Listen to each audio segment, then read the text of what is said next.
Okey, Assalamualaikum warahmatullahi wabarakatuh. Selamat malam semua. Jangan tidur lagi Kita asas pengurusan dan pentadbiran perniagaan. Jadi saya kalau start cakap ni susah nak berhenti. Jadi kalau ada komen, ada soalan, terus bercampur Okey. Kalau tak ada apa-apa saya start sekarang Okey. Okey. Okey, doktor. Macam mana ni?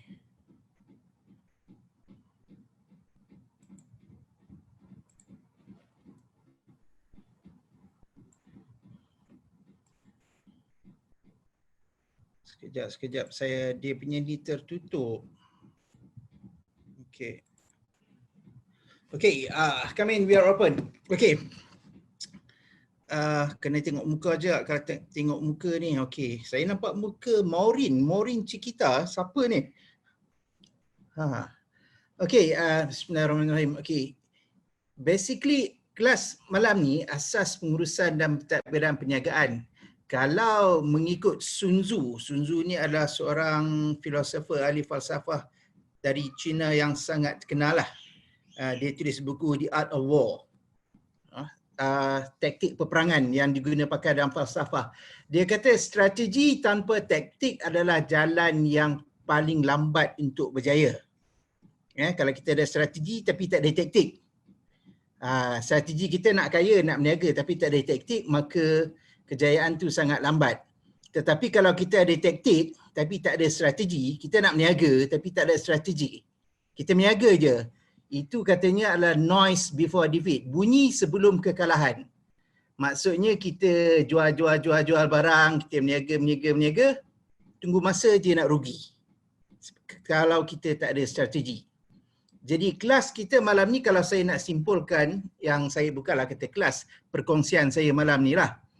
Dalam kehidupan kita selama ni, kalau kita start, kita tengok yang ini, information, maklumat ni, titik-titik ni adalah persekitaran dalam hidup kita ni.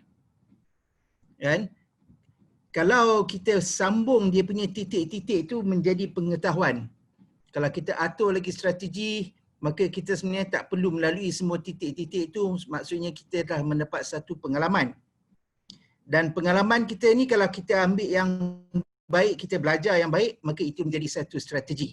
Dan kalau kita ni dah dalam niaga lama, apa yang kita nak sebenarnya adalah strategi itu berubah menjadi gerak hati. Okey, itulah kalau saya nak simpulkan asas pengurusan dan pentadbiran perniagaan ni. Okey.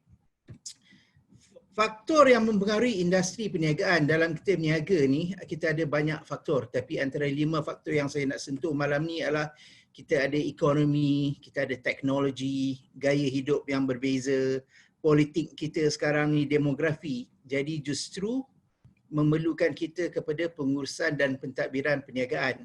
Sebab ini semua adalah faktor yang mempengaruhi industri kita dan mempengaruhi perniagaan. Kalau kita tak jaga, kita tak urus, kita tak tadbir, maka dia akan memberi kesan yang boleh jadi baik dan selalunya buruklah kepada perniagaan. Jadi dalam melangkah menjaga perniagaan, saya percaya perempuan semua majoriti dah berniaga kan. Rasanya ini saya just nak highlight je lah. Adakah kita kenal pasti keperluan kita yang berniaga ni? Apa yang sebenarnya yang perlu kita berniagakan? Adakah kita lihat kepada kajian pasaran? Kajian pasaran ni bukanlah kata kena buat survey, questionnaire, kaji betul-betul sangat. Tapi kita melihat kepada pasaran. Okay? Adakah kita nak mula berniaga, kita mula terus atau kita beli perniagaan orang lain atau sedia ada, atau kita mulakan franchise?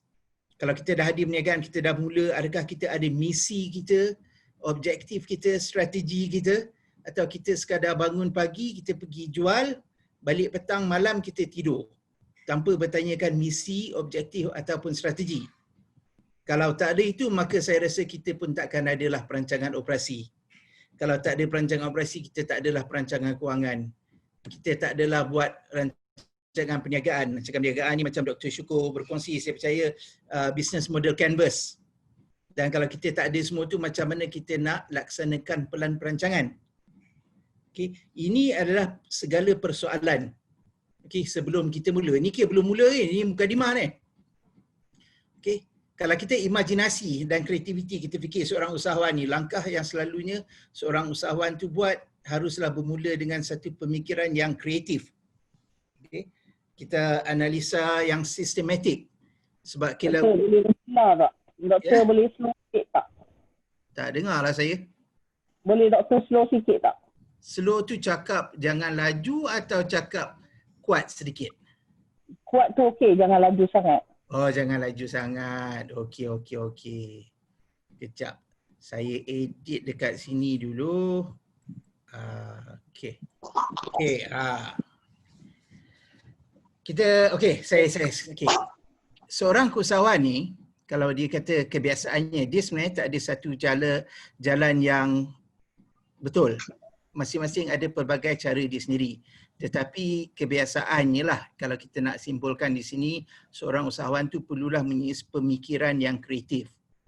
Okay? Kreativiti lah. Okay? Dan pemikiran yang kreatif haruslah digabungkan juga dengan analisa yang sistematik. Okay? Yang teratur, yang itu kata sistematik. Maka insyaAllah akan bawa kepada kejayaan. Dan yang harus kita buat adalah kita harus mencari satu peluang.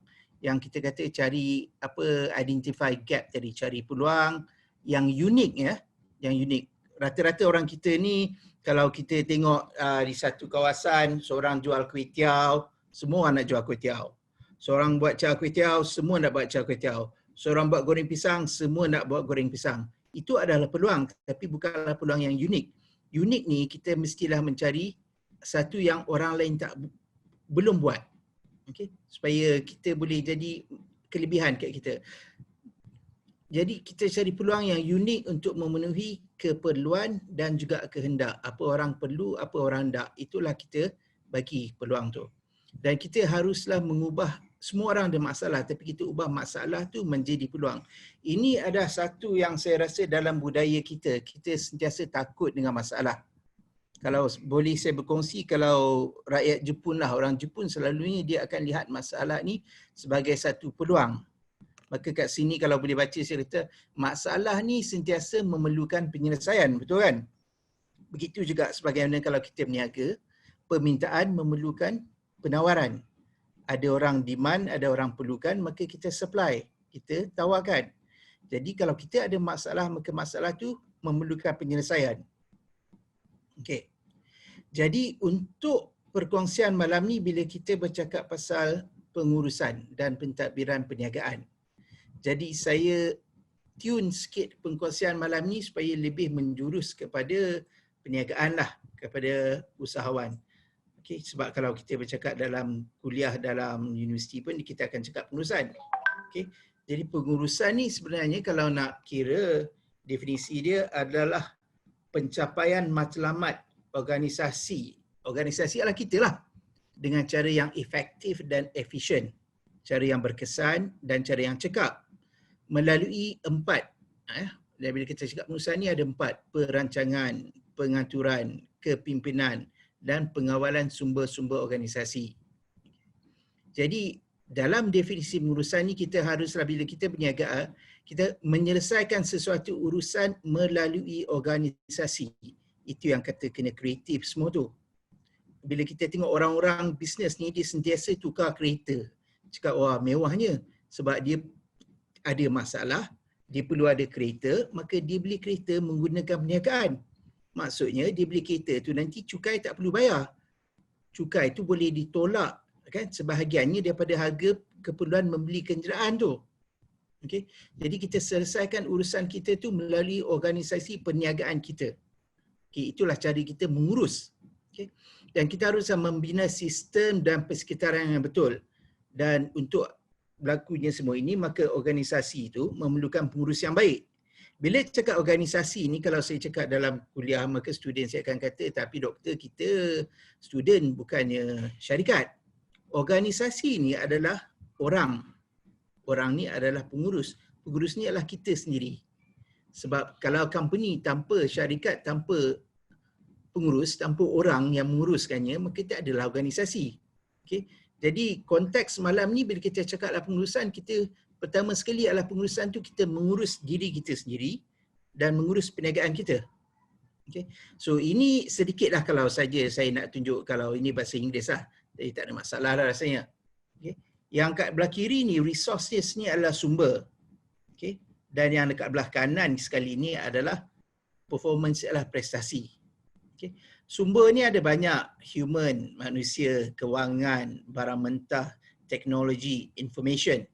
Semua ni haruslah diurus supaya dia menjadi prestasi yang mencapai matlamat, attain goals ni, yang mengeluarkan produk dan servis yang baik, yang mencapai kecekapan, efisiensi dan keberkesanan.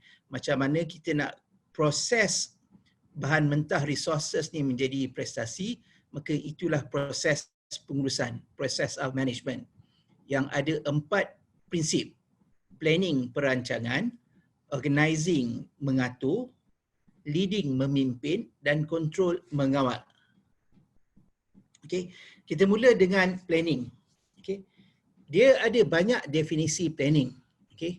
Tapi yang saya suka ni adalah planning ni adalah kita menetapkan matlamat, menubuhkan strategi dan membangunkan plan untuk menyelaras aktiviti.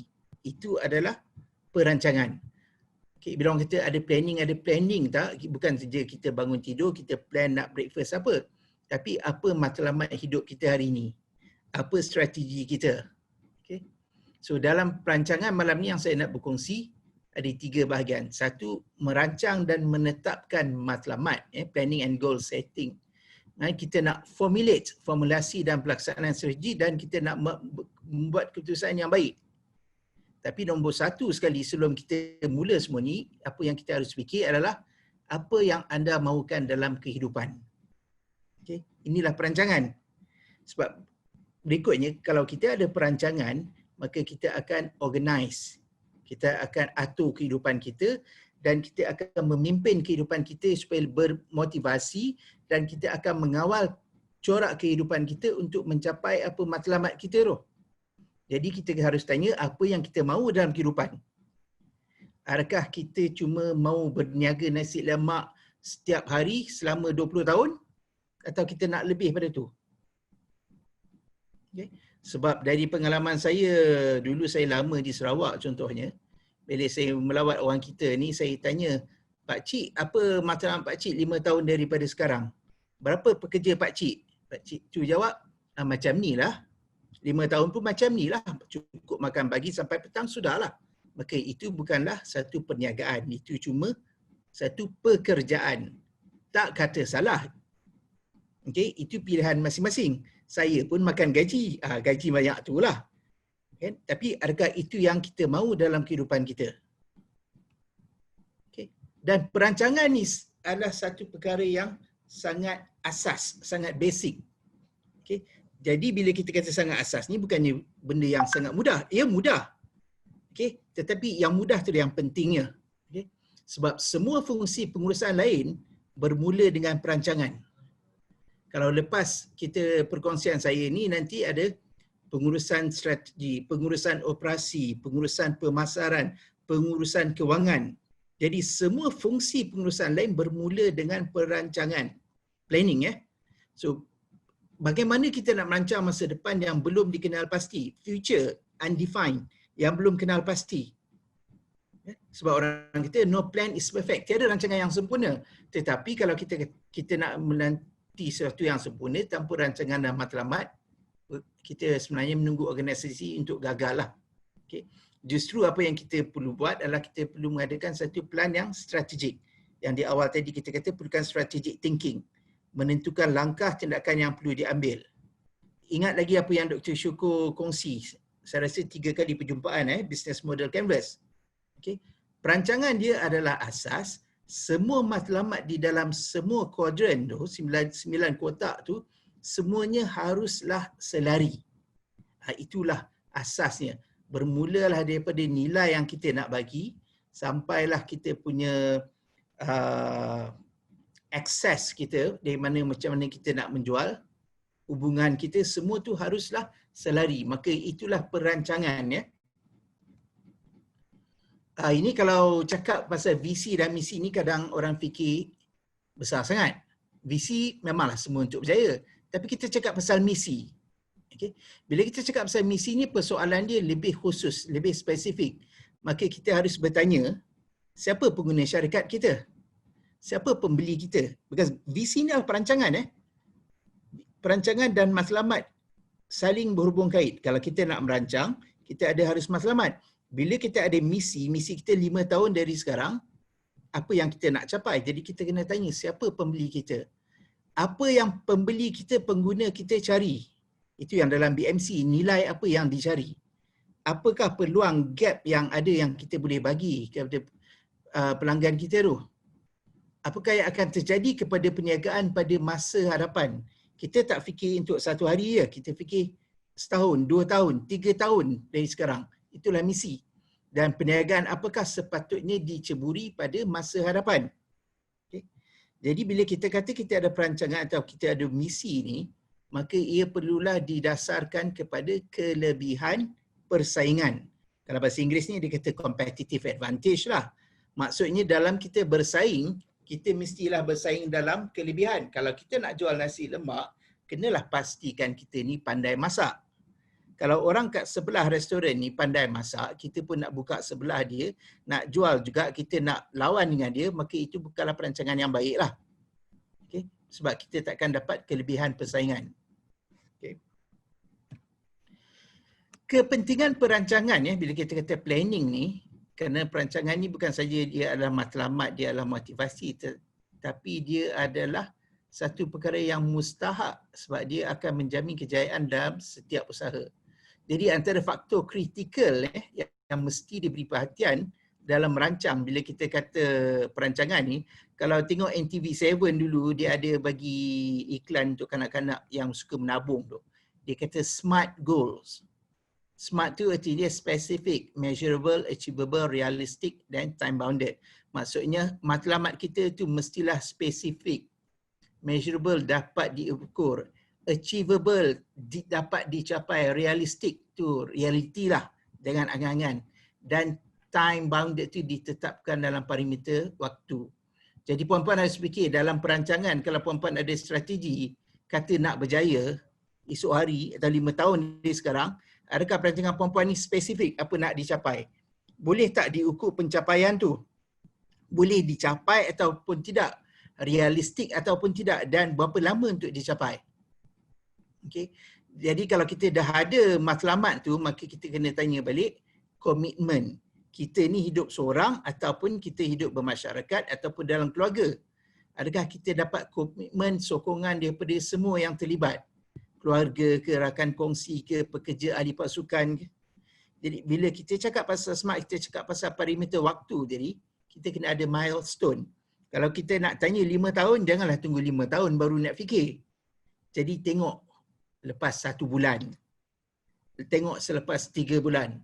Maka dalam kita punya program Yayasan Hasanah ni dalam tempoh 6 bulan, itu sebab setiap hari maka kita minta puan-puan bagi laporan. Saya tengok laporan kumpulan saya ni banyak juga yang kosong. Okey. Janganlah jadikan satu habit ya. Jadi milestone ialah sub goal mesti ditetapkan untuk penilaian kemajuan yang berterusan dan menepati masa. Jadi kita tengok kitanya perkembangan ni setiap hari. Dan kita mestilah fleksibel. Ya puan. Halangan mesti dijangkakan. Ya. Dan strategi alternatif mesti dirumuskan. Kalau kita nak keluar berniaga, minta maaf lah saya bagi contoh yang paling asas lah. Nasi lemak ke kerepek. Kalau kebetulan ada yang jual nasi lemak atau kerepek ni, janganlah kecil hati pula Halangan mesti dijangkakan. Maksudnya kalau kita nak jual tiba-tiba hujan. Jadi kita kena ada perancangan lah. Kita tempat jual tu ada payung ataupun tidak. Sebab kalau hujan pun orang masih nak makan. Okey, okay, itu kepentingan perancangan. Jadi bila merancang tadi kita kata strategik, kan? Jadi faedah perancangan strategi ni kalau nak cakap memang panjang lah. Saya je surat yang sebut yang pendek je lah. Menjimatkan kos, peruntukan sumber yang lebih cekap, meningkatkan kedudukan kita dalam persaingan, maklumat yang lebih tepat, ramalan yang lebih tepat, mengurangkan perasaan tidak yakin sebab kita dah plan dah. Membuat keputusan pun lebih pantas sebab kita dah boleh agak apa yang akan berlaku. dan mengurangkanlah masalah aliran tunai ni. Jadi itulah pentingnya ada plan strategik, ya. Plan strategi. Jadi kita tanya masing-masing, kita ada plan strategi lah. Saya masa darjah 6 dulu, sebab saya keluarga bukanlah orang senang, ya. Jadi masa darjah 6 dulu saya dah bercakap, aku nanti mesti pergi belajar overseas. Sebab kalau zaman masa tu nak belajar kat universiti dalam negeri tak mampu, sebab masa tu tak ada PTPTN. Jadi kalau nak belajar ke universiti, mesti pergi luar negara. Barulah dapat pinjaman. Okay. Itu dah letak perancangan dah. Sekadar berkongsilah, ya. Okey, jadi bila kita nak merancang ni, masa depan kita tak pasti esok ni hujan ke tidak, esok COVID atau tidak. Jadi persekitaran ni sentiasa kita kata boleh ada turbulent lah, bergolak. Jadi bila kata-kata perancangan ni, kita bukanlah berancang satu yang sentiasa okey saja. Kita merancang nak jual nasi lemak 50 bungkus dia. Macam mana kalau tak laku 50 bungkus? Wah, mungkin sedekah dekat tadika ke, rumah anak yatim ke, masjid ke. Jadi kita harus ada sekurang-kurangnya 3 jenis perancangan. Perancangan luar jangka, contingency planning. Kalau menghadapi keadaan darurat, kemunduran atau keadaan yang tidak dijangka. Macam COVID. Okay. Ada yang COVID, ada yang bermasalah, tapi ada ramai juga yang menukarkan masalah ini menjadi satu peluang. Ramai yang orang tak dapat keluar beli makanan, jadi dia tunggu kat rumah, orang hantar makanan. Jadi saya tengok ramai, banyak juga kedai runcit yang sebenarnya sangat berjaya. Okay. Jadi perancangan luar jangka ni, elok kalau kita mulakan dengan senario planning atau pembinaan senario. Kita andaikan, kita ramalkan satu trend masa depan. Sama ada kita trend ni, kita fikir senario yang paling baik ataupun senario yang paling buruk. Kalau senario paling baik itu, baguslah, alhamdulillah lah. Adakah kalau kita jual nasi lemak 50 orang nak lagi, kita sekadar macam tu ataupun kita masak lebih lagi. Ataupun senario tu buruk, tak ada orang langsung nak beli nasi lemak kita tu. Apa yang kita nak buat? Jadi perancangan luar jangka, pembinaan senario dan perancangan krisis. Perancangan menghadapi kejadian yang mendadak, dahsyat ataupun tidak dijangka. Okay. Bila cakap perancangan ni bunyinya senanglah kalau kita kata asas, tapi kalau asas senang, mengapa pengurus masih membuat keputusan yang buruk? Antara sebab-sebab bila kita sebut ni, kita boleh muhasabah fikir sendirilah, ya. Okay. Adakah kita ni sebenarnya dipengaruhi oleh kesan awal? Kesan awal ni kita kata first impression lah, initial impression. Okay. Initial impression kita tengok. Saya dulu pergi nak beli kereta. Saya pindah balik ke sini. Jadi nak beli kereta second hand. Jadi pakai seluar pendek, tutup aurat lah. Dengan pakai slipper. Tak ada orang nak layan. Sebab impressionnya adalah, ni siapa ni, pakcik mana pakai slipper buruk dengan seluar pendek. Pergilah kedai-kedai second hand, bukanlah beli kereta mahal. Tapi kita jangan macam tu.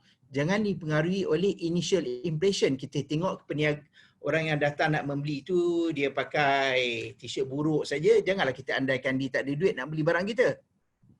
Okay. Mengapa keputusan buat keputusan buruk? Sometimes kita menghalalkan keputusan masa lalu. Minta maaf, mungkin masa lalu ni kita pernah melakukan perkara yang tak beretika. Okay. Kita menipu sikit. Tapi okey je, orang beli je barang kita. Okay. Tapi kalau dulu okey, tak semestinya besok okey. Ataupun kita hanya melihat apa yang kita mahu lihat sahaja. Okay. Melihat apa yang kita mahu lihat saja. Tak bolehlah. Kalau orang komplain masakan kita tu tak sedap ke apa ke, adakah itu yang sebenarnya realiti ataupun kita seronok dengan diri sendiri saja? Mengekalkan status quo ni bermaksud kita tak nak berubah langsung. Okay. Tak nak berubah. Kita pengurus boleh membuat keputusan berdasarkan apa yang telah terhasil pada masa lalu, gagal meneroka pilihan baru, gagal menggali maklumat tambahan. Kita dipengaruhi ataupun dipengaruhi oleh pembingkaian masalah. Pembingkaian masalah ni kita frame satu masalah ni ikut masalah kita je, ikut pemikiran kita sahaja. Ataupun kita overconfidence. Okey ke setakat ni? Saya rasa pelik pula bila saya bercakap seorang-seorang ni. Ada komen, ada pertanyaan. Okey, okey. Okey boleh follow Alhamdulillah. Okey. Rasa ni first time saya cakap bila online ni, bila cakap seorang-seorang ni kan. Sebenarnya, sebab rasanya saya rasa doktor agak laju. saya laju ya. Doktor agak laju. Mungkin tak tahulah, mungkin yang lain tu pandai sangat kot. Saya yang tak berapa nak pandai. Janganlah cakap macam tu. Tak apa, Okey, semua okey. kalau laju bagi tahu saya perlahankan sedikit. Saya rasa ini satu topik yang penting ni. Tak apa, kalau apa yang tak clear, tanya je. Suruh saya ulang balik pun tak apa. Sebab saya suka waktu saya belajar tu benda tu terus absorb dalam diri saya. Jadi senang. Okey. Dah organize dalam memory kan. Okey. Ini Mimi ada Mimi? Mimi saya rasa ni slide yang paling yang basic ni Mimi. Ada yang slide yang saya ubah tadi tu bukan ini Yang saya letak contoh-contoh sikit tu. Tapi tak apalah, nanti puan-puan boleh kongsi, ambil dengan Mimi slide tu. Yang saya hantar. Ke Farhan? Farhan ada Farhan? Sekejap saya buka kat sini. Saya dah hantar kat Mimi tadi kan? Hantar? Mana Mimi punya nama ni? Sekejap ya puan. Aimi. Mana nama Aimi? Aimi. Sekejap. Sebab dia tak ada saya yang contoh-contoh ni. Ini sekejap.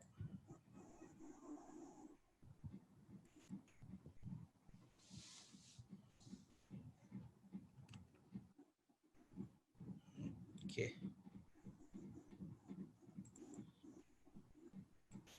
Dah ramai dah. Tadi tak ramai. Okey. Minta maaf, saya buka semula slide ni. Ini slide yang baru sikit. Okey. Dah nampak dah Mimi. Nampak muka macam bunga tidong Okey. Okey, kita sambung. Okey, itu adalah prinsip yang pertama dalam pengurusan. Tadi pelancangan, kita cakap planning, perancangan. Haruslah strategik, haruslah fikir masa depan, visi dan misi, haruslah perancangan kalau ada masa bergolak. Okey, sebab perancangan dia adalah matlamat, dia akan jadi motivasi. Yang masuk kepada perkara kedua adalah organizing. Jadi kalau kita dah merancang kehidupan kita, sekarang kita nak mengatur. Okey. Bila kita mengatur atau mengorganisasikan ni kan, menentukan apa yang perlu dilakukan, bagaimana akan dilakukan dan siapa yang akan melakukan. Okay. Kalau kita kerja seorang-seorang, maksudnya kita lah semua. Okay. Jadi dalam organisasi, dalam organizing ni, pengaturan ni, saya nak sentuh 4 perkara. Okay. Pertama adalah kita merancang organisasi. Organisasi itu kita sendirilah. Kita ataupun yang rakan sekeliling kita yang boleh adapt, boleh menyesuaikan diri dalam pelbagai perkara. Sebab hidup ni sentiasa berubah. Maka faktor yang kedua adalah perubahan dan inovasi. Okay. Yang ketiga adalah pengurusan sumber manusia. Sumber manusia ni kita, anak kita ke, kawan kita ke. Dan kita harus organize untuk menguruskan cabaran kepada kepelbagaian. Kepelbagaian ni kita lihat daripada faktor manusia lah.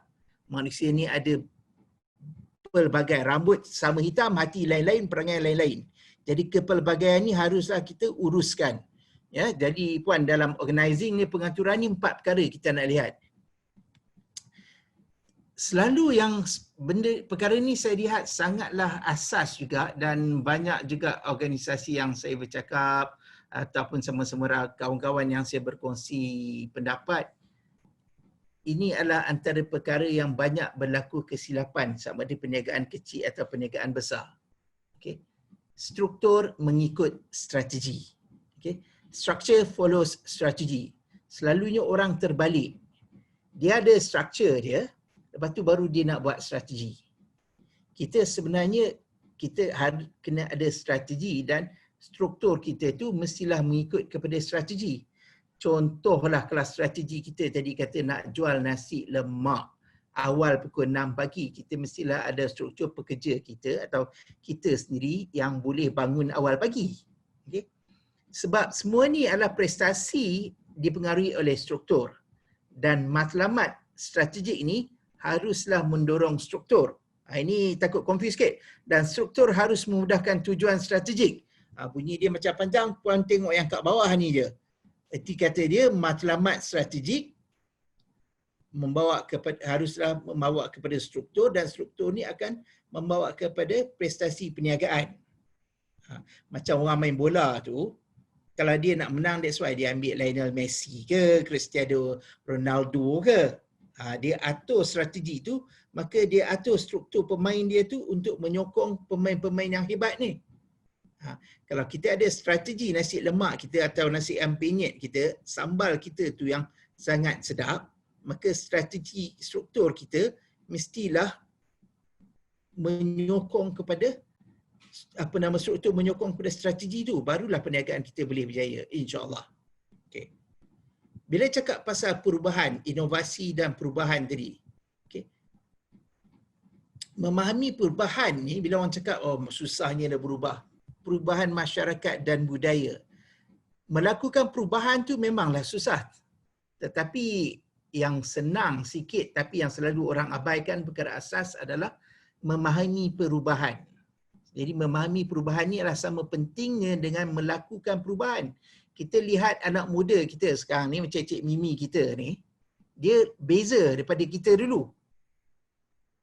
Bukannya minta kita berubah macam dia, tapi kita haruslah memahami perubahan tu.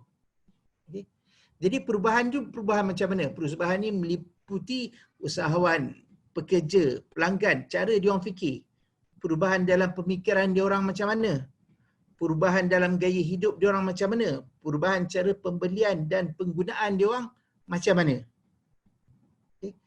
Bukan minta kita terus lakukan perubahan, tapi kita kena faham perubahan tu, maka barulah kita boleh adapt, menyesuaikan diri tadi. Jadi dalam melaksanakan perubahan ni sebenarnya untuk diri kita sendiri. Ya. Yang pertama tu kita kena adalah kesedaran kepada keperluan untuk perubahan. Anak saya tegur, dia kata, "Papa, saya selalu komen hidup saya hidup dia." Maka dia tegur je, saya kata, zaman dah berlalu. Jadi kita kena sedarlah. Okay. Jadi kalau kita nak sedar tu, kita kena tengok juga kita punya jurang kepada prestasi kita tu. Okay. Kalau kita berpegang antara masalah yang sebut tadi, masalah asas selalu orang buat, dia menghalalkan perkara yang lepas. Aku jual macam ni, selalu berjaya. Tapi kalau dulu berjaya, sekarang tak berjaya, maka kita kena sedarlah. Kita kena tengoklah prestasi sekarang macam mana. Okay. Dan kita kena faham akan rintangan untuk berubah tu. Nak berubah tu bukan mudah, tapi kita kena at least faham dulu apa dia punya resistant, rintangan. Sometimes tu masalah dia yang utama, most of the time lah, kebiasaannya adalah self-interest, diri kita sendiri. Saya bagi contoh ni, ini slide ni ada contoh ni. Okay. Kita malas bangun pagi, macam mana nak jual nasi lemak? Contohnya. Okay. Kita malas bangun pagi, macam mana nak baca buku naik periksa? Okay. Jadi haruslah berubah. Okay. Kurang kefahaman dan kepercayaan. Itu adalah resistance kita tak nak berubah.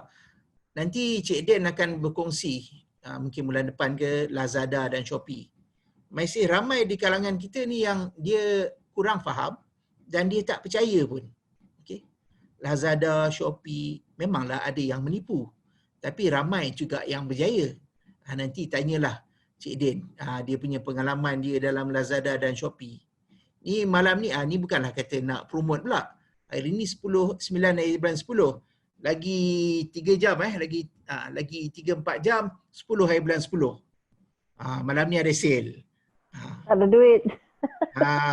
So kita haruslah merancang apa yang nak beli supaya dapat duit. Okay. Ketidakpastian. Satu lagi, uncertainty. Kenapa perniagaan ni adalah satu kerja yang mulia, sunnah Rasulullah, sebab dalam berniaga ni tak ada yang pasti. Jadi bila tak ada yang pasti, maka kita tawakal. Okay. Jadi kita kena faham benda tu. That's why, sebab itulah kita ada perancangan dalam dunia yang bergolak tadi tu, kan contingency planning tadi tu. Scenario building. Apa senario, kalau worst case senario paling buruk macam mana kita nak hadapi. Dan juga kita kena faham antara rintangan dia adalah different assessment, different goal. Penilaian dan matlamat yang berbeza. Kita nak menjual ni, kita mestilah nak jual dengan mahal. Tapi orang nak beli tu, orang nak beli dengan murah. Jadi macam mana kita nak balance tu? Jadi kita lihatlah niat kita berniaga. Mungkin niat kita berniaga sama nak beribadah. Jadi kita kena sama-sama lah. Okay. Perancangan strategik dalam pengurusan sumber manusia, HRM ni, sebenarnya HR lah. Jadi sumber manusia ni, human resource, mesti memacu prestasi organisasi, mesti memacu kelebihan daya saing. Okay. Jadi human resource ni, manusia, bila kita mengurus manusia ni bukan perkara mudah ya puan. Okay. Jadi kita nak mengurus, kita mestilah mendapatkan pekerja atau menjadikan diri kita ni sebagai satu daya saing yang terbaik. Yang perkara pertama kita boleh lihat adalah matching proses atau proses pemadanan. Kalau kita ada tugas yang perlu dilakukan, kalau kita tak mampu melakukan, kita nak cari pekerja, mestilah kerja tu, tugas dan pekerja itu match, bersesuaian. Ini kalau nanti dalam, saya rasa, pengurusan pemasaran, dia bagi contoh. Okay. Kalau kita nak servis kereta, kita pergi tengok mekanik yang nak servis tu, tengok budak kecil. Boleh ke dia nak servis kereta? Okay. Macam tak match, macam tak padan je. Okay. Mengintegrasikan strategi pun kita boleh lihat dalam konteks yang sama. Tugas dan juga pekerja. Dan human resource ni dia membina budaya. Dan budaya ini kita sebagai owner, kita lah yang tentukan budaya kerja kita macam mana. Setengah ada, saya tengok setengah kedai dekat Nilai ni, saya dan kawan-kawan suka pergi. Tapi kadang buka, kadang tutup. Bila dia buka, kami pergilah. Bila dia tutup, kami pergi. Lepas tu dah tak nak pergi. Lepas tu bila kedai sebelahnya buka, kami dah tak pergilah kedai tu. Jadi budaya kerja apa yang kita nak bina. Okay. Jadi budaya di start dengan kita, dan bila kita nak cari pekerja yang sesuai, kita carilah yang lebih kompetitif. So lebih kompetitif ni kita cakap aim tinggi sikit lah sampai peringkat global. Jadi kalau cakap ni janganlah kata doktor saya berniaga kecil-kecil je. Jangan fikir macam tu. Itu that's why sebab kenapa kita mula dengan misi 5 tahun daripada sekarang. Waktu saya, Cik Din, Dr. Syukur rasanya, kita ada masuk kursus untuk Alibaba. Cik Din akan kongsi ni. Kami diberitahu ada usahawan dari Indonesia ni suri rumah je. Dia punya berusaha selama 2 tahun dan akhirnya dia dapat jual popiah ni, kulit popiah ni ke China. Dia ekspor dari Indonesia. Kulit popiah saja puan, 2 kontainer. Bayangkanlah 2 kontainer tu boleh masuk berapa, saya tak tahulah, berapa juta helai lah kot ya. Jadi of course dia tak boleh buat seorang-seorang. Jadi pekerja macam mana yang dicari? Okay. Mencari pekerja yang sesuai untuk meningkatkan kualiti, inovasi dan perkhidmatan pelanggan. Saya teringat bila ada kesempatan berurusan dengan usahawan mara, ada seorang pakcik tu orang kampung juga macam saya, orang kampung ya. Dia kata senang je. Saya dah belajar tak tinggi, saya ambil lah pekerja universiti ni, budak-budak baru ni.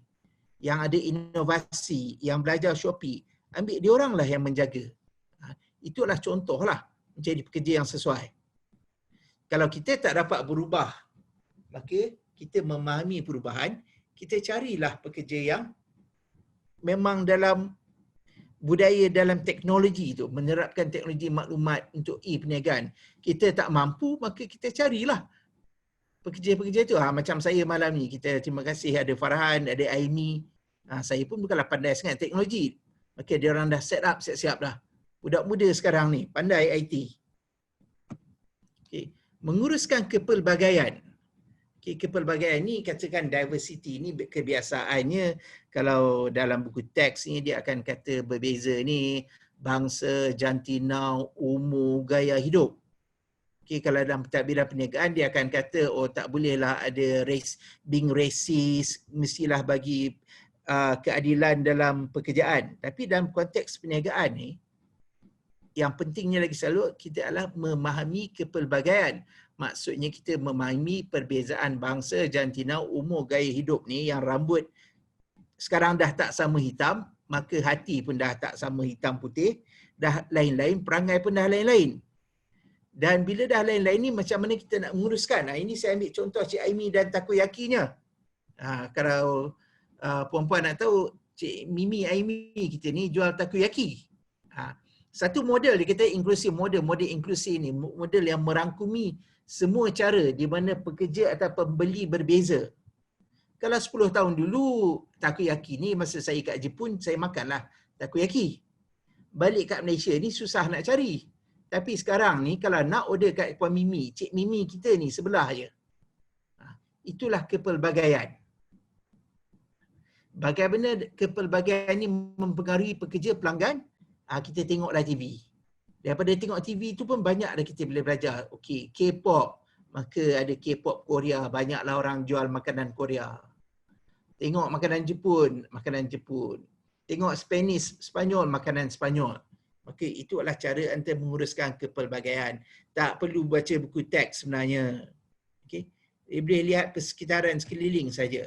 Ini lagi satu kalau kita nak tengok, kalau dulu-dulu tradisional ni, dia kata bangsa, race, gender, lifestyle, pay level, disability, age. Okay. Ni bangsa, laki perempuan, gaya hidup, gaji berapa, disability ni kalau kita ada kekurangan kemampuan dan umur. Itu dulu. Ini kepelbagaian. Sekarang ni kepelbagaian ni dia punya banyak fungsi, kompetensi. Kompetensi ini sama ada kemampuan kita lah. Ibu bapa kita pun menjadikan satu kepelbagaian. Bahasa kita kepelbagaian. Gaya kerja kita. Okay. Status kita, bangsa kita, personality kita. Semua ni main peranan. Jadi kalau kita nak jual barang, maka kita itu yang mula-mula tadi perancangan kita nak jual kepada siapa? Kalau kita nak jual kepada orang tertentu, maka kita haruslah menguruskan kepada orang tertentu tu dengan memahami gaya hidup orang yang tertentu tu. Okey? Itu masuklah perkara yang kedua. Tutup. Jadi perkara ketiga sekarang memimpin. Kita dah merancang untuk berniaga, kita menguruskan kita punya perniagaan ni dengan menguruskan human resource kita, gaya hidup semua. Sekarang kita nak memimpin. Okey. Kepimpinan ni kalau nak kira konsep dia lah. Okay. Pemimpin lah. Tapi konsep kepimpinan ni adalah memotivasi, memimpin dan tindakan lain yang terlibat dalam berurusan dengan orang. Itu erti pemimpin, memimpin. Okay. So dalam konteks leading, kepimpinan ni saya nak sentuh 4 perkara. Kepimpinan, motivasi, komunikasi dan kerja berpasukan. Saya nak ulangkan, harapnya tak adalah puan-puan yang kecewa dengan perkongsian malam ni. Sebab perkongsian malam ni, perkara ini sangat asas. Minta maaf, saya minum kopi sedikit. Sekejap lagi ada mesyuarat pukul 10. Boleh doktor minum. Yeah. Saya ingat waktu saya mula mengajar pengurusan. Lebih kurang 16 tahun dulu. Bukan 16. Umur dah berubah. Dah berubah. Maksudnya 21 tahun dulu. Saya ingat lagi buku pertama yang saya baca, buku teks tahun 1999. Penulis dia Beckman dan Snell. Buku pengurusan, saya ingat sampai sekarang. Saya mengajar di Sarawak. Buku tu mengatakan adalah pengurusan ni bukanlah satu perkara yang luar biasa. Pengurusan ni adalah perkara yang sangat asas. Tetapi walaupun perkara sangat asas, ramai orang lupa. Jadi sebab ramai orang lupa ataupun alpa, maka itu yang kita lihat pertama tadi. Mengapa orang gagal? Sebab dia asas. Okey, yang kita lihat tadi. Jadi sekarang kita nak memimpin kehidupan kita supaya tidak gagal. Okey. Jadi daripada mengurus, kita harus memimpin. Kerana pengurusan yang baik sangat penting, tetapi pengurus yang baik mesti menjadi pemimpin. Kita pengurusan ni kita promosikan kestabilan, ketertiban, tertibnya, order dan penyelesaian masalah. Tetapi kepimpinan akan memotivasi ke arah visi dan perubahan. Kita buat kerja harian, itu mengurus. Tapi kalau kita letak matlamat 5 tahun, okay, macam mana kita nak motivasikan kita bangun pagi setiap ke 4 pagi, kan? Isteri saya pun kadang-kadang bangun 4 pagi nak berniaga, kan? Kadang-kadang pukul 2 pagi pun ada. Macam mana nak mengekalkan momentum tu? Seminggu mungkinlah. Tapi kalau sebulan, mungkin tahan lagi setahun. Okay? Jadi macam mana nak memotivasi ke arah visi dan perubahan? Maka itulah kenakan perancangan tadi yang kita lihat tadi, milestone tadi tu. Kalau kita nak target hari ni kita untung RM20, janganlah hari ni RM20, 2 bulan dari sekarang pun RM20. Okay? Tiba-tiba nak 5 tahun dari sekarang nak untung RM20,000. Jadi kalau hari ni RM20, minggu depan RM200. Tahun depan RM2,000. Lagi tahun satu RM5,000. Jadi mestilah memotivasi untuk mencapai. Itu yang matlamat tadi, kalau puan masih ingat, kita mestilah SMART tadi tu. Specific, measurable, achievable, realistic, time bounded. Okay? Kepimpinan tidak menggantikan pengurusan, ya, tetapi haruslah ada keseimbangan dan kita haruslah memimpin kehidupan sendiri. Okay? Kalau kita tak memimpin, tak motivasi kehidupan sendiri, siapa lagi? Kan? Okey, kuasa dan pengaruh ni kalau bunyi dia tajuk dia macam tajuk pelik sikitlah. Kalau kerja office selalu orang cakap macam ni lah. Kuasa ni, nak dapat kuasa ni boleh dapat daripada kedudukan ataupun peribadi. Kedudukan ni mungkin kita ada daripada kuasa yang sah lah. Saya bergurau dengan Mimi, saya kata kalau saya ni pensyarah, saya suruh student lambai kat saya, haruslah lambai sebab kedudukan saya sebagai pensyarah. Contohnya, saya kata bangun, kenalah bangun dalam mensyarah. Tapi kalau jumpa kedai makan, saya suruh bangun, kenapa dia nak bangun? Kuasa saya bukannya sampai kat kedai makan. Itu kuasa. Kuasa ganjaran, kuasa paksaan ni kita bagi markah atau kita potong markah. Kita bagi hadiah ataupun kita bagi denda. Okey? Tapi kat sini yang penting dalam konteks kita malam ni, bagaimana kita nak gunakan kuasa dan pengaruh kita ni dalam perniagaan. Okey? Dalam perniagaan maksudnya di sini, kalau kuasa ganjaran, kuasa paksaan dah peniaga bisnes tu kita, kalau orang tu dah beli banyak kan, nasi lemak dah sampai 18 bungkus, kita genapkan jelah sedekah jadi 20 bungkus, apa salahnya? Kan? Maka yang lebihnya adalah kuasa peribadi. Okay? Kuasa kepakaran. Ini saya bagi contoh chef. Tukang masak tu dia punya pakar dia tu bukan atas title dia tukang masak, tapi sebab kepakaran dia. Reference power ataupun kuasa rujukan. Okay? Di antara kita puan-puan ni saya rasa dalam 30 orang ni ada yang secara tidak sengaja atau tidak langsung ni ada aura. Jadi ada sama-sama kawan ada masalah akan bertanya. Maka itu adalah kuasa peribadi lah. Jadi macam mana kita nak salurkan kelebihan kita ni dalam perniagaan kita. Okay? Saya ni muka orang kata garang, tapi alhamdulillah lah kerja penjara. Bila garang orang takut nak tanya soalan. Senang sikit hidup. Tapi kalau berniaga rugi lah. Orang tengok muka garang tak berani datang nak beli. Okay? Sumber kuasa lain adalah kepribadian, rangkaian hubungan, maklumat. Maklumat ni kita tengok kepada testimoni lah. Kalau kita jual online, ada testimoni. Itulah cara kita mengubah kuasa dan pengaruh. Okay? Dan both leaders dan followers use power to get things done. Maksudnya, peniaga memahami kuasa, pembeli pun memahami kuasa. Okay? Kalau kita tak dengar apa keluhan pembeli, maka pembeli sekarang dia letak je dalam WhatsApp, dia letak dalam Insta, dia cakap, dia kata kedai kita tak bagus, bungkuslah kedai kita. Itulah kuasa pembeli. Ya. Bila kita cakap pasal kuasa, kita cakap pasal motivasi. Motivasi bukanlah satu perkara yang mudah. Okay? semangat, arah, kegigihan, tingkah laku yang berterusan.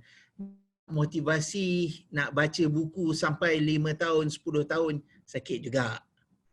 Nak meniaga nasi lemak 5 tahun, 10 tahun kalau di tempat yang sama, penat juga. Kan? Jadi kita haruslah memotivasikan. Macam mana kita kena tanya diri sendiri, itu tak ada jawapan. Usahawan untuk terus berniaga. Selesakah kita nak meniaga nasi lemak 50 bungkus setiap hari selama 20 tahun?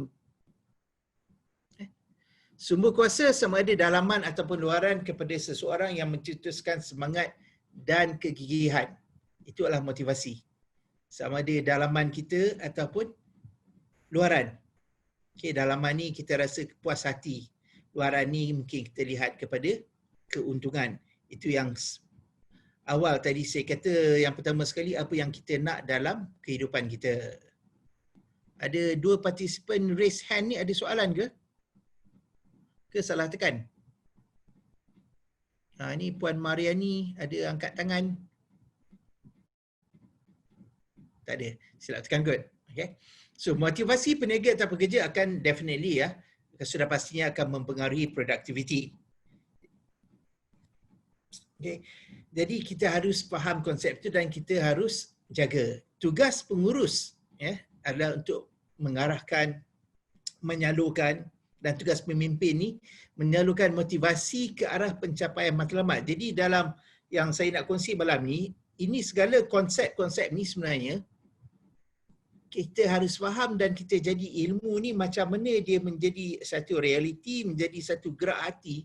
Jadi kita faham konsep motivasi, macam mana kita nak memotivasi kita terus berjual dan kita memotivasikan kita punya pembeli terus membeli. Masalahnya manusia ni kalau bagi betis nak apa kan? Jadi larat ke kalau pembeli kita tu nak makan nasi lemak kita selama 20 tahun? Jemu juga kot. Jadi kenalah ada yang tadi kita cakap, perubahan, kena ada inovasi. Okay.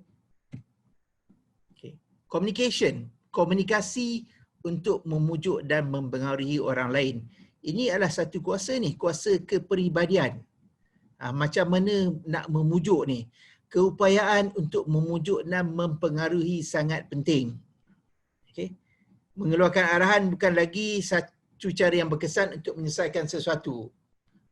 Saya ingat kalau dulu-dulu pergi ke kedai nak minta kurang sikit harga barang, lalas peniaga akan cakap apa? Nak murah pergi buat sendirilah. Zaman tu dah berlalu. Cakap macam tu memang esok lusa kedai tu bungkus lah. Okay? Jadi macam mana nak berkomunikasi untuk meyakinkan dan mempengaruhi pengurus, mesti berkomunikasi dengan kerap dan haruslah dengan mudah supaya pekerja kita selesa dan pelanggan kita selesa. Tapi setengah kita, termasuk saya sendiri, takut nak berkomunikasi. Takut. Saya sendiri. Saya sebenarnya takut berkomunikasi, tapi saya mencabar diri saya untuk jadi pensyarah. Sebab saya kata aku takut sangat nak komunikasi, aku jadi pensyarah. Supaya aku harus bersyarah, harus bercakap, harus berkomunikasi. Okay? Jadi itulah satu cara untuk bagi saya mengatasi perniagaan saya ni, bersyarah, jual air. Okay? Komunikasi bermaksud perkongsian ke arah keberkesanan. Kita bukan sembang kosong. Okay? Tapi kita berkomunikasi supaya perkara itu dapat lebih berkesan. Okay? Ini adalah kawalan saluran maklum balas yang kita masuk ke prinsip yang keempat. Kita ada perancangan, kita ada pentadbiran, kepimpinan dan sekarang kawalan. Okay. Tapi sebelum kita masuk tu, dia bila cakap komunikasi ni, perhubungan ni, dia ada yang non-verbal. Okay. Yang tanpa lisan, tanpa percakapan. Kecuali WhatsApp tu, tak bercakap, kita teks sahaja. Tapi kita ada juga yang lain. Mesej dihantar melalui tindakan dan tingkah laku manusia. Kita tengok orang, tak perlu peniaga ni, dia tak perlu tengok pelanggan dia bercakap, cakap sedap atau tak sedap. Kalau dia tak datang tu maksudnya dia dah tak suka lah kot. Kalau dia bahasa dari tingkah laku anggota badan, body language tu, kita dah faham lah. Ekspresi muka kita dah tahu lah. gerak isyarat orang tu macam mana, sentuh penggunaan ruang. Semua tu kita haruslah, yang tadi awal kita kata haruslah kreatif. Kena critical thinking, pemikiran yang kritikal. Kita harus faham bahasa pelanggan kita tu. Kan? Dan kita analisa awal tadi kita kata dengan sistematik. Kalau kita dapat tafsirkan ini, maka barulah kita dapat memimpin motivasi nak mencapai tu. Barulah kita dapat menyatakan semangat ke, kemesraan, keyakinan, sombong ke tidak, sikap tak peduli, rasa tidak senang dan sebagainya lah. Okey. Kalau pandai bercakap, kena mendengar. Okey. Nak memimpin orang ni jangan nak orang cakap saya. Kena dengar, saya nak juga dengar kalau ada komen. Okey. So memimpin bukan sekadar bercakap tapi mendengar. Kemahiran memahami fakta dan perasaan untuk menafsirkan makna mesej. Antara kegagalan yang awal tadi kita kata tadi, bila kita gagal memahami keluh resah orang. Keluh resah tu mungkin daripada pengalaman kita, kita cuma fikir kita dengar apa yang kita nak dengar saja. Kita pilih. Kalau orang putih dia kata, you hear but you are not listening. You dengar tapi tak betul-betul dengar. Masuk kiri, keluar kanan. Dengarlah, dengar apa? Dengar bunyi. Bunyi apa? Tak faham pun mesej tu. Ataupun kita dengar kita ada problem framing. Yang kita pembingkaian masalah tu. Ada masalah tapi kita melihat daripada perspektif kita sendiri. Itu jadi masalah. Dalam nak memimpin ni kita harus mendengar luahan pekerja dan pelanggan. Bahkan kita harus mendengar suara hati kita sendiri. Harus dengar suara hati kita sendiri. Itu yang kenapa awal-awal apa yang kita nak dalam kehidupan kita. Jadi kalau kita happy, maka baru kita boleh buat kerja, barulah bermotivasi. Okay. Kalau kita kata maklumat ni bottom up, bergerak dari bawah ke atas, okay, daripada pembeli kepada peniaga, daripada pekerja kepada pengurus. Pengurus hari ini mesti tahu pentingnya maklum balas. Okay, dia nak dengar feedback orang. Okay. Bila dengar feedback, orang dulu tak nak dengar feedback, tak nak dengar orang komen. Bila komen ni orang kata komplain. Tapi komen ni ataupun komplain ni dia ada dua. Satu komen yang membina. Satu lagi komen yang nak menghancurkan. Okay. Komen ni adalah masalah. Tapi macam di awal tadi saya kata, masalah ni adalah satu yang perkara yang baik. Okay. Jadi orang komen masakan kita nasi lemak kita kurang pedas. Alhamdulillah, patutnya terima kasih bagi tahu, bagi feedback kepada kita. Kita dengar, maka kita mengurus, kita carilah cili yang pedas sedikit. Kalau kita kata, orang kata pedas, kita tak, saya meniaga dah 2-3 tahun memang macam ni, orang suka je. Maka kita lupalah. Orang yang suka tu maybe dah tak datang beli dah, orang lain yang nak beli. Dan dalam konteks sekarang ni, media sosial ni digunakan untuk terus berhubungan dengan pekerja dan pelanggan. Jadi itu tak perlu nak terangkanlah. Kalau orang snap gambar viral, satu dunia boleh kenal kita lah. Okay. Dan last sekali, sekarang dah pukul berapa ni? Saya takut ambil masa yang lebih. Last minute lagi pukul 9. Last sekali ini adalah controlling, pengawalan. Kita mula dengan perancangan, kita ikuti dengan organizing, pentadbiran, kepimpinan dan sekarang lepas kita plan, kita organize, kita pimpin, kita haruslah kontrol matlamat kita tu. Kalau kita dah set matlamat kita 5 tahun nak menjual 20,000 satu hari pendapatan, macam mana kita nak mengawal? Jadi kita mengawal ni daripada kualiti dan prestasi. Jadi definisi yang saya pilih dalam pengawalan ni adalah suatu proses sistematik. Ya. Jadi pemikiran, analisa sistematik ini adalah proses sistematik di mana pengurus perniagaan mengatur aktif perniagaan untuk menjadikannya konsisten, selari konsisten dengan harapan ataupun matlamat yang ditetapkan dalam perancangan kita, dalam sasaran kita, dalam standard ataupun piawan pencapaian kita. Alignment lah pengawalan kita. Nak kawal tu alignment. Okay. Jadi kalau dalam puan-puan punya rekod laporan harian tu, kalau kita print bulanan ataupun 2 bulan, 3 bulan, kita nak trend dia tu meningkat lah ya. Jadi sebelum kita nak trend meningkat tu, kita kena ada trend untuk mengisi borang lah. Jadi minta maaf lah, di kumpulan saya tengok ada yang tak isi kan. Tolong-tolonglah isi. Okay. Untuk memilih piawaian dan pengukuran, jadi kalau kita nak kontrol ni, apa yang kita nak kontrol? Paling mudah kita kontrol dalam perniagaan ni adalah jualan hasil keuntungan. Tapi sebalik jualan hasil keuntungan, dia ada intangible perkara lain sebenarnya. Customer service, khidmat pelanggan kita macam mana. Mungkin seorang pelanggan ni, dia kata nasi lemak kita pedas, kita terus abaikan dia. Mana tahu sebenarnya dia nak yang lebih pedas supaya esok hari dia boleh ambil tender, dia nak kita supply kat sekolah dia 200 bungkus setiap hari. Jadi jangan sekadar kita tak dengar feedback orang tu, jangan angkuh lah. Okay. Pengukuran lain, peningkatan pendapatan, revenue jualan, kerja pasukan, teamwork macam mana. Itu penting, teamwork. Kan? Kalau orang tiba-tiba boycott, orang tiba-tiba sabotaj kerja, macam mana? Mampu kita nak buat sendiri. Dan yang paling penting, kepuasan sendiri. That's why sometimes tu kena tepuk bahu. Tahniah Jamal, tahniah. Belajarlah diri sendiri makan aiskrim ke. Jadi ada kepuasan diri sendiri, motivasi. Okay. Langkah kawalan maklum balas ni antaranya adalah first kita kena set lah, meletakkan standard prestasi. Kalau kita kata 5 tahun, jadi macam saya kata tahun pertama berapa nak dapat, tahun kedua berapa nak dapat. Kita kenalah ukur prestasi yang sebenar. Itu saya rasa Cik Mahdi dah kongsi kan.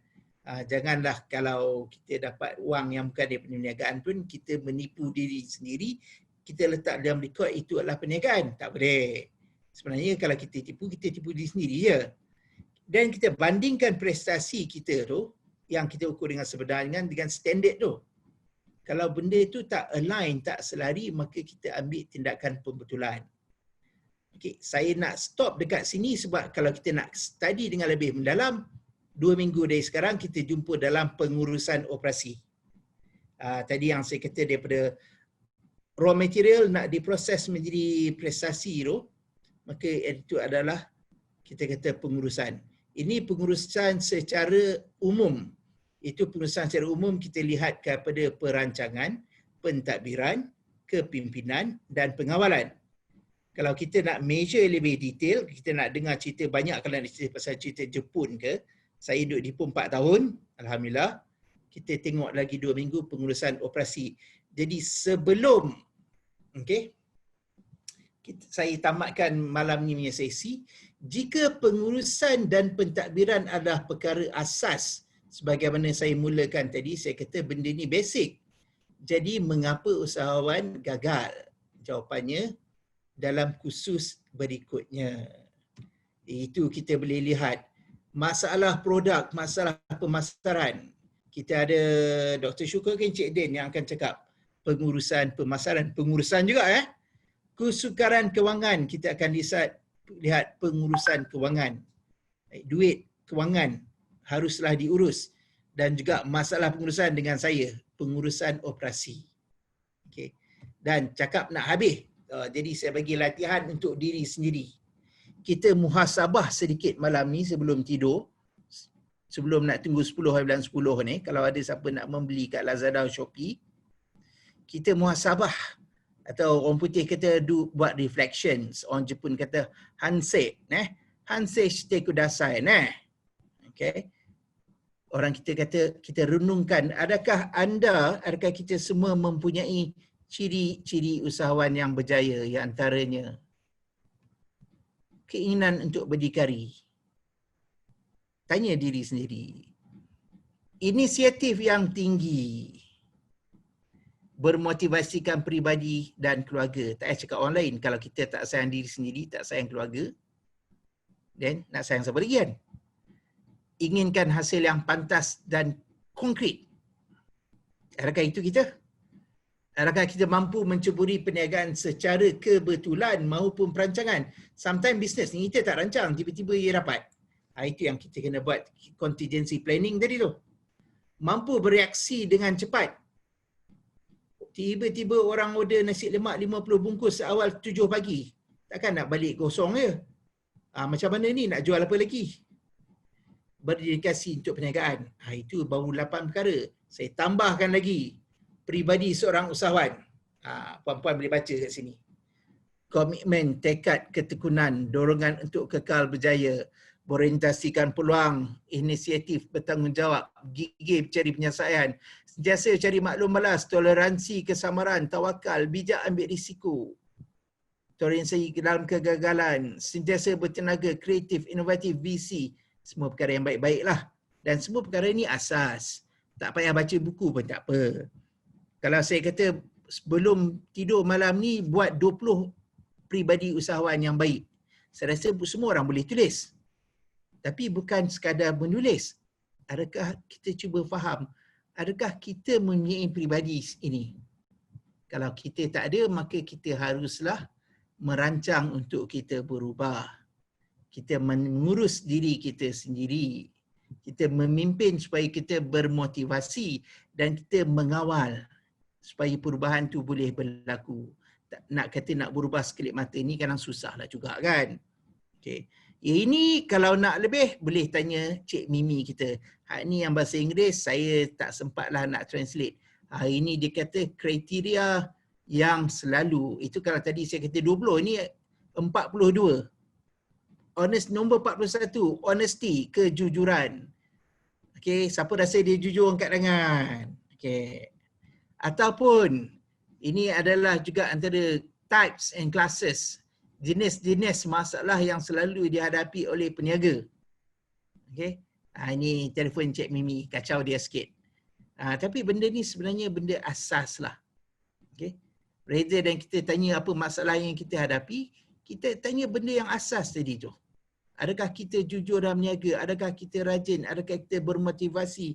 Adakah kita ada inisiatif dan sebagainya? Kalau tak ada benda tu, kita mulakan dengan itu dulu. Dan sebelum saya habis, 4 perkara ya.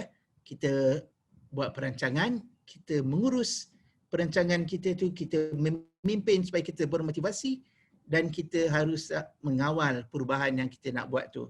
Dengan tu saya tangguhlah malam ni. Okey. Ya, terima kasih banyak-banyak dan sekarang saya dah minta maaf saya dah terambil 8 minit. 8 minit dah terlebih masa.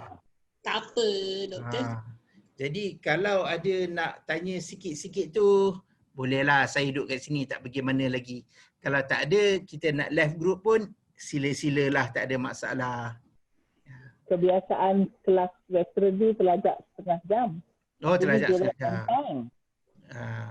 Itu yang kita saya orang cakap laju sikit tadi tu. Sebab slide saya tu, kalau tanya Cik Mimi, saya dah potong jadi 37. Asalnya ada 80. Jadi saya tekuk Doktor nak tanya. Tanya. Tanya boleh, jawapan tak janji. Okay, doktor saya nak tanya. Sekarang ni kita ada, kalau biasanya kita ada 3 jenis trend dalam perniagaan, meningkat, menurun dan mendata. Tapi untuk PKP sekarang yang mana kita tahu, peniaga online sekarang amat diperlukan. Peniaga apa? Dalam masa yang sama, dalam ekonomi sekarang ni, pengguna semakin berjaga-jaga dengan perbelanjaan, kuasa pembeli sekarang pun orang kata pun dah kurang kan. So kita dulu pun ada satu strategi yang kalau berniaga online ni kita kena sorok harga. Kalau nak tahu harga kena DM.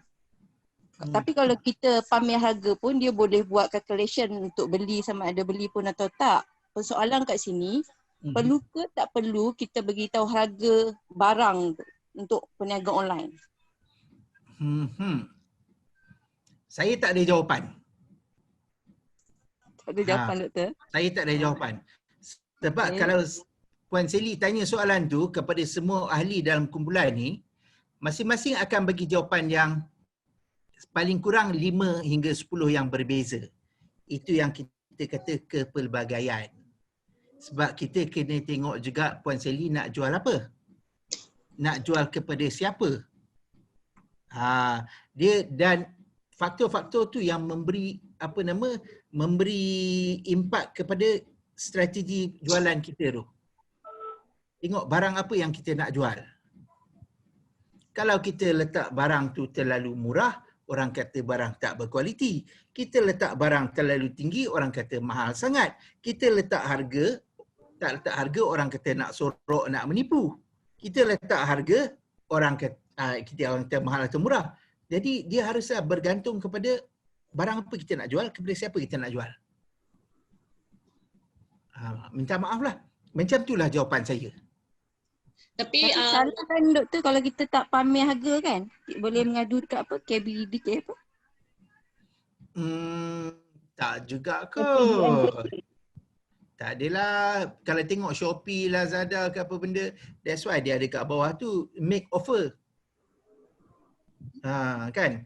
Bahkan kalau dia ada strategi, kalau nak beli kereta harga paling murah RM1, buka lah dalam Mudah ke Lazada, kereta harga RM1.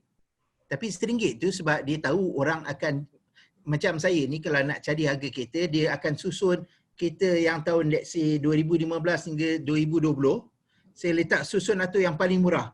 Maka yang paling murah dia akan keluar yang RM1. Tapi bila buka lebih detail, RM1 tu bukan harga sebenar. Semua boleh runding.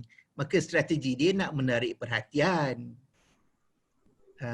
Jadi itu strategi. Kalau kita kata ambil contoh macam kita jual ubat lah. Ini bukan ubat kuat lah. Ini ubat kat hospital, klinik semua ni.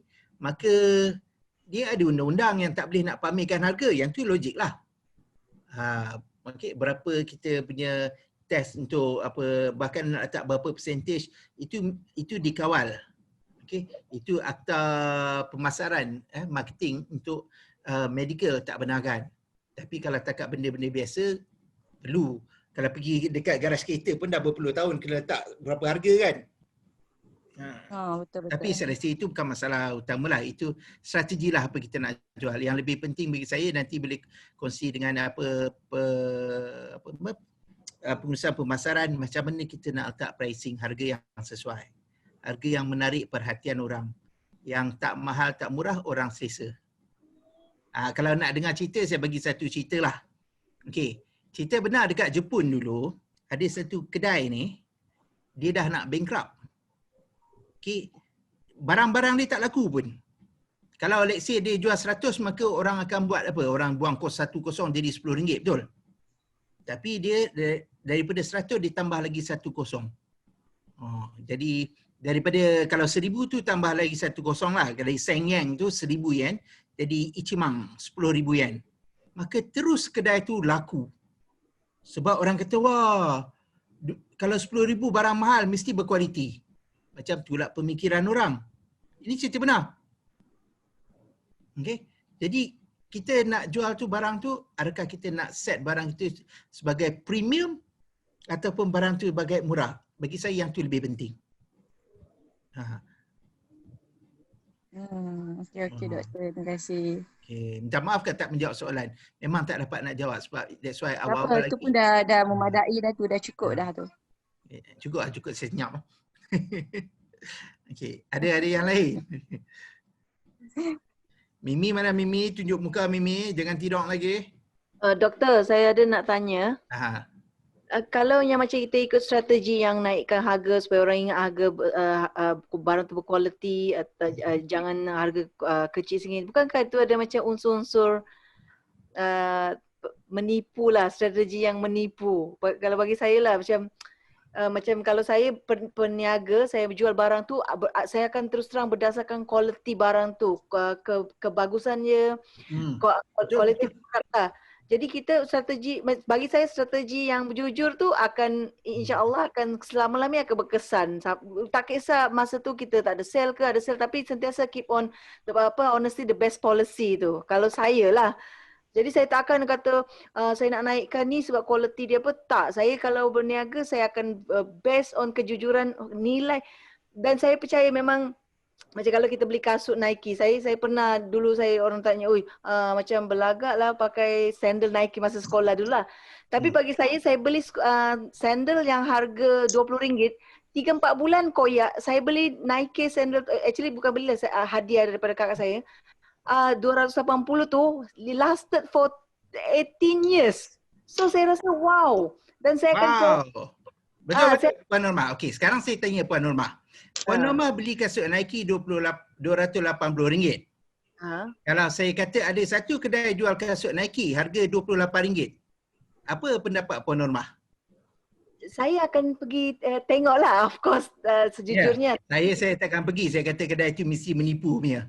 Tak. Saya tak ada cakap menipu, tapi saya percaya atas mungkin dia quality yang dia macam macam yang kalau yang quality pernah saya ada tu yang made in USA. Tapi kalau yang ada made in China tu dia brand sama tapi dia keluarkan di negara China. Memang dia murah dan dia ada macam orang kata grade dia lah. Tapi saya pernah dapat yang made in USA dan made in China yang murah lah, yang macam harga yang lebih murah macam 100 macam tu. Dan dari segi baca saya akan tengoklah kalau macam yang made in China tu dalam masa 3-4 tahun okey juga, why not? Tapi kalau yang saya selalu beli especially saya dah beranak ada 5.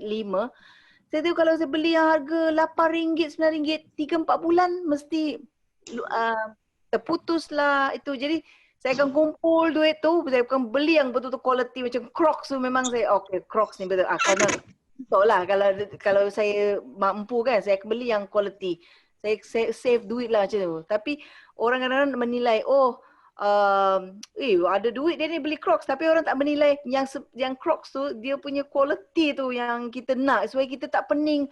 Asyik nak pergi beli, kalau anak 3, anak 5 kan, asyik pergi balik pergi. Saya rasa macam wow, 3-4 bulan spend lebih daripada kalau beli betul-betul quality punya. Itu je lah bagi saya lah sejujurnya. Betul tak salah, tapi tak keselalunya betul. Itu. Betul tak salah tapi tak selalunya tepat, tak selalunya betul. Sebab satu tadi siapa yang cakap Puan Normah kan? Satu zaman dah berubah. Lagi satu kita kena tengok apa yang kita jual, kepada siapa kita nak jual, barang apa kita nak jual.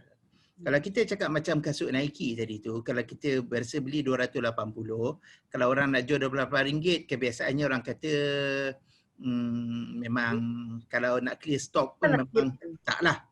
Okey, saya balik daripada Jepun. Jadi saya bawa balik satu kereta Honda Odyssey. Okey. Honda Odyssey ni saya beli kat Jepun murah lah. Jadi lepas pakai 2 tahun saya nak jual. Sebab saya beli murah, saya pun tak apalah, saya pun nak jual murah lah juga. Saya letaklah harga dalam 90 ke 100 lah. Masa tu harga pasaran dia lebih lah. Maka tak ada orang nak beli. Bahkan bila orang telefon saya, orang WhatsApp message kat saya, orang tanya, you punya kereta enjin rosak ke? Sebab kereta tu dia angkat kereta mewah lah. Tapi sebab beli kat Jepun dia murah lah kan? Ya. Cukai dia murah. Maka saya terpaksa tutup saya punya iklan tu selama 2-3 minggu. Lepas tu saya buka iklan baru, saya letak harga yang mahal. Baru boleh jual. Maksud doktor harga pasaran lah. Yang saya letak tu harga lagi tinggi pada pasaran. Sebab saya kata, saya iklan kat situ, saya kata kereta ni saya beli dari Jepun, saya pilih sendiri. Maka saya dapat dah pembeli saya tu, saya duduk kat Sarawak, orang tu beli dari KL, ni cerita benar. Tanpa tengok kereta, dia tengok dalam mudah saya. Mula-mula dia masukkan RM1,000 deposit. Lepas 2 minggu, ya gerak hati sebab ada orang lain pujuk saya suruh jual. Dia masukkan lagi RM19,000, RM20,000 tanpa tengok kereta. Okey. Wah, memang ada orang macam tu. Tapi maybe ini isolated cases. Yang saya kata tadi bukanlah saya kata suruh menipu harga. Tidak. Bila saya dan kawan saya ni beli barang, saya cari yang barang 70% diskaun. 75% diskaun. Kawan saya dia kalau ambil yang diskaun, dia cari yang 10% diskaun saja. Sebab dia kata dia kena jaga status. Macam Mimi kata jaga apa ni? Jaga standard lah. Jadi ada setengah orang yang macam tu. Dia berfikiran kualiti itu sama dengan harga yang tinggi. Okay. Jadi kalau barang berkualiti kita jual murah, orang memberi persepsi yang berbeza. Nanti dalam pengurusan pemasaran, kalau tak didedah perkara ni, tanya macam mana buat marketing harga. That's why kalau kita letak beli barang, kenapa dia letak RM19.90? Dia tak letak RM20? Sebab angka dia masih 19. Kalau 20 tu macam hal. Kenapa RM99 bukan RM100? Sebab 99 mah tak sampai 100. Kalau saya beli barang orang kata 100 lebih. 100 lebih tu RM100 ke RM199? Itu bermain dengan persepsi orang. Ya? Jadi kalau kita tahu persepsi, siapa yang kita nak jual, maka kita tahulah macam mana kita nak main harga. Kalau barang tu berkualiti, tinggi harganya, kita letak murah, maka orang akan fikir yang saya cakap komunikasi tadi tu. Kalau satu benda tu macam too good to be true, macam baik sangat, mungkin tak baik lah kot. Allah malam. Ya, betul. Okay, terima kasih doktor. Okey. Ada orang nak tanya, boleh kita balik? Doktor, saya nak bagi tahu cadangan doktor tu sama tak macam selalu yang kita pakai, orang Melayu ni suka cakap alah membeli menang memakai. Alah membeli menang memakai, betul. Ada perkara yang betul. Saya pun setuju dengan Puan Normah. Saya kalau beli kasut, ini kalau cakap bunyi macam belagak, saya kena beli kasut yang kualiti sikit. Sebab lutut saya putus. Ligament saya putus. Jadi kalau saya pakai kasut biasa, lepas 2 bulan kaki saya sakit, tapak dia tu cepat haus. Jadi saya beli kasut yang mahal sikit, tahan lama sikit. At least setahun sebelum dia haus. Menang membeli lah tu. Menang beli, menang pakai lah. Alah membeli, menang alah membeli. memakai. Kalau alah membeli, menang memakai. Kena invest sikit lah, betul lah itu. Maksudnya kita beli dengan harga yang mahal, tapi kualiti tu boleh tahan 2 atau 3 tahun. Ya, tapi prinsip saya pula sebagai pembeli, prinsip saya lah mencari barang yang berkualiti, barang yang berjenama, barang yang mahal, tapi harga yang murah. Macam mana? Pasal apa yang saya tahu, pasal barang-barang yang jual ni selalu mereka nak dapatkan kualiti yang lebih baik dan selalu berubah. Dari segi bentuk atau apa saja, mereka akan saingan itu membuat lebih cantik atau lebih bagus atau lebih bunga dia. Tapi kalau kita alah membeli ni, kita beli yang mahal, bila nanti trend tu dah habis mana dah 2-3 tahun, kita punya masih macam baru lagi kualiti dia. Betul. Ada kebetulan, ada betul ya. Tapi tidaklah kepada semua perkara lah. Macam saya beli kasut je lah. Yang lain baju saya beli baju murah-murah. Tak kisah je pakai. Tapi lain orang, lain lah. Saya ni keliru. Sebab dalam saya punya kotak-kotak dalam komputer saya ni, dia ada banyak kotak kan. Sekejap, dia keluar bila ada orang left. Tadi gambar dekat Maureen ni gambar Mimi. Tiba-tiba Mimi Aimi lari, keluar gambar Maureen ke sini. Jadi saya cakap, macam berpindah randah pula. Tak apa, itu iklan sebentar. Okey, ada soalan lain? Main sembunyi-sembunyi dah lepas maghrib kan? Apa Puan Sedekah? Kami ni main sembunyi-sembunyi sebab dah lepas maghrib, tak malam dah ni. Dah memang malam dah ni pun. 9.24 dah. Mimi segar bu. Okey. Kalau tak ada soalan, kita boleh berhenti kat sini. Boleh doktor, boleh berhenti. Okey. Terima kasih doktor. Okay, terima kasih semua. Selamat berjaya. Jangan lupa buat laporan harian ya. InsyaAllah. Okay, kita jumpa lagi dalam masa 2 minggu. Okay, Terima kasih doktor. Assalamualaikum.